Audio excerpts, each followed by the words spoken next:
Steve Nash once said, "Just a quick 20 minutes, some of the shots I take in a game. That's why I come and practice them." Sometimes you don't have all day. Sometimes you want to work out a second time and you don't want to get tired. So 20 minutes is perfect. Today I'm going to inform you how to do a 20-minute basketball shooting workout. And the reason I chose to tell you that quote from Steve Nash is because he's the best at 20-minute shooting workouts. I've completed research about basketball shooting workouts. I've researched on websites about good 20-minute shooting workouts, and I chose Steve Nash just because he's the best at them, so I will quote him throughout my speech. And I also interviewed my coaches as well as my boss. I play for a college program, so I interviewed my college coach as well as boss, who owns a basketball program and is run across the country, so they were two credible, great sources to do.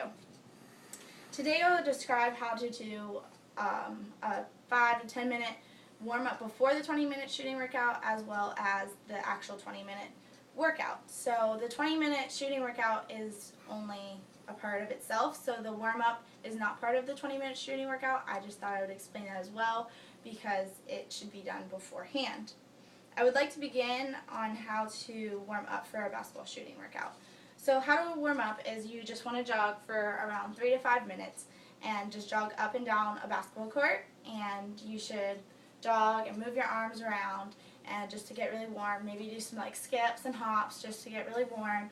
Also, another thing that Mano Watsa, who is the president of PGC basketball, which was the basketball camp I was talking about earlier, he thinks that you should do a windmill like this as you're running, like this and such, just so that way your arms get warm for your shooting.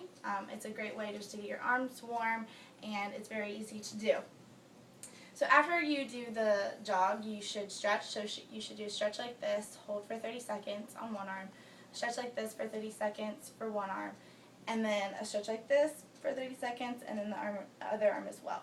After that, you should do your legs as well, so you should just stand like this and touch your toes on 30 seconds each side, and maybe do some hamstring stretch, quad stretch like this, and any stretch you really need to do.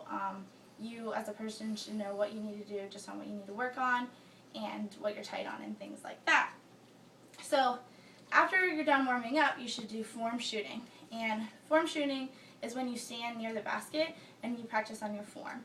And my coach, Jason Mishler, said that you should definitely do form shooting in the beginning of your workout just because it's great. You get loose and it allows you to practice on your form, which is something you should really focus on doing. I drew a diagram to show you where form shooting should occur, and here's a basketball court, and here's a basketball hoop, and form shooting is right under the basket right here. And so you should take 10 shots here, 10 shots here, and all the way around in these 5 spots, which are 50 shots total.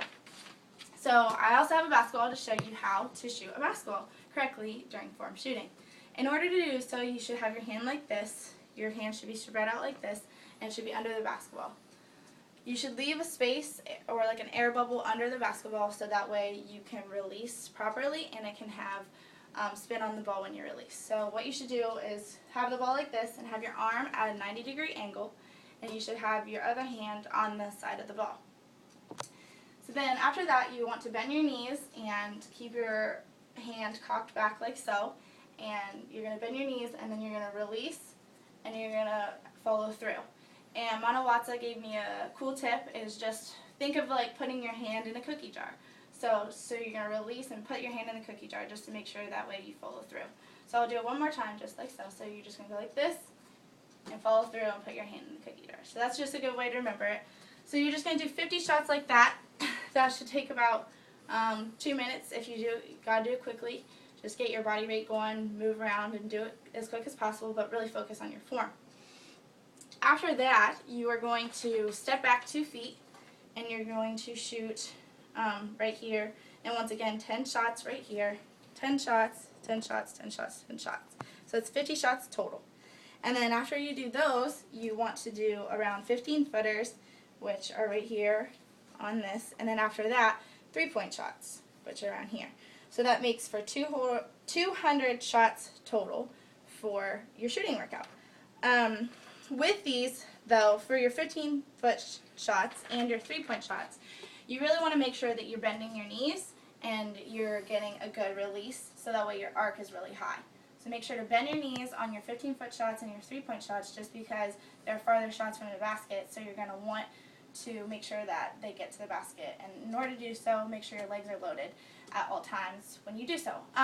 Also, to make sure that the workout is around 10 to 15 minutes of those 200 shots, you should be moving at all times. You shouldn't be just set. So when you shoot it, you should go and you should get it out of the basket and go to the next spot and shoot it, rebound yourself, and get to the next spot. If you have a rebounder, that is great. Just make sure that they're getting you the basketball quick, so that way you can do your shooting workout really quick. But if you don't have a rebounder, then just get the ball out of the hoop yourself and jog around in different places to make sure that your shooting workout can be between 10 to 15 minutes. The next 5 minutes of your shooting workout should be active shots as well. Active shots, though, what I mean with that is make sure that you're doing like pull-up jumpers. So what you're going to do is you're going to start right here at the top of the key, and you're going to come here and shoot elbow shots and a pull-up jumper. To explain a pull-up jumper, you're just going to dribble, and then you're going to jump stop and pull up and shoot. You should do 25 on each elbow, so that totals 50 shots. After you do that, you should shoot about 25 free throws, which are right there. On your free throws, that's ending your workout, so just make sure to really focus on your form, and that way you're finishing correctly. Now I would like to close with the following statements. We specifically discussed on how to do a 20-minute shooting workout, and I hope that discussing how to do a 20-minute shooting workout that you're able to understand better and maybe would want to do so. So hopefully listening to me today will allow you to know how to do a 20-minute shooting workout, and maybe you'll want to do one because it's a great workout.